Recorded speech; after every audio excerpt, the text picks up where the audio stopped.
In the 14 months since Robert Mueller was appointed special counsel to look into possible links between Russia and the Trump presidential campaign in 2016, Friday may have been the most important day so far. That's because on Friday, the Justice Department, acting on behalf of the Mueller investigation, indicted 12 Russian military agents for stealing emails from the Democratic National Committee, the Hillary Clinton presidential campaign, and the Democratic Congressional Campaign Committee, right in the heart of the 2016 campaign. The indictment charges 12 Russian military officers by name for conspiring to interfere with the 2016 presidential election. This indictment is important both because of what it has, maybe because of what it doesn't have, and because of a third element that probably won't get so much attention in the rush of stories that are now going to come out.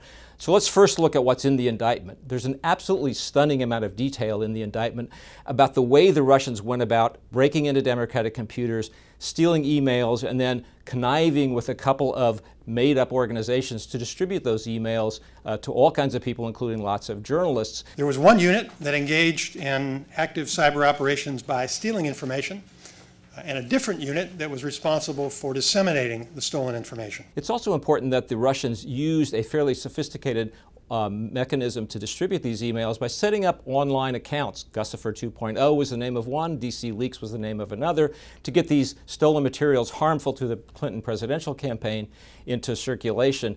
This ran across 8 full months of 2016, from March through October of 2016, right in the heart of a presidential campaign.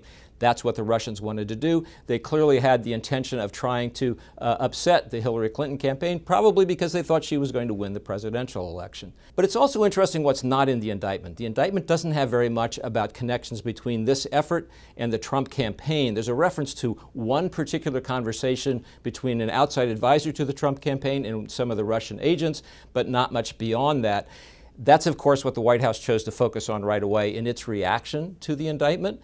But this doesn't mean there isn't a connection that's going to come later in perhaps some future indictments, but for now, it's not there in the indictment that came on Friday.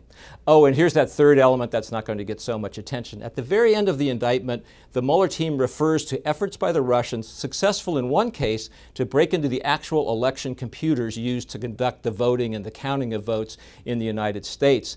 It didn't get very far, apparently, but that's as chilling as anything else in the indictment in the long run.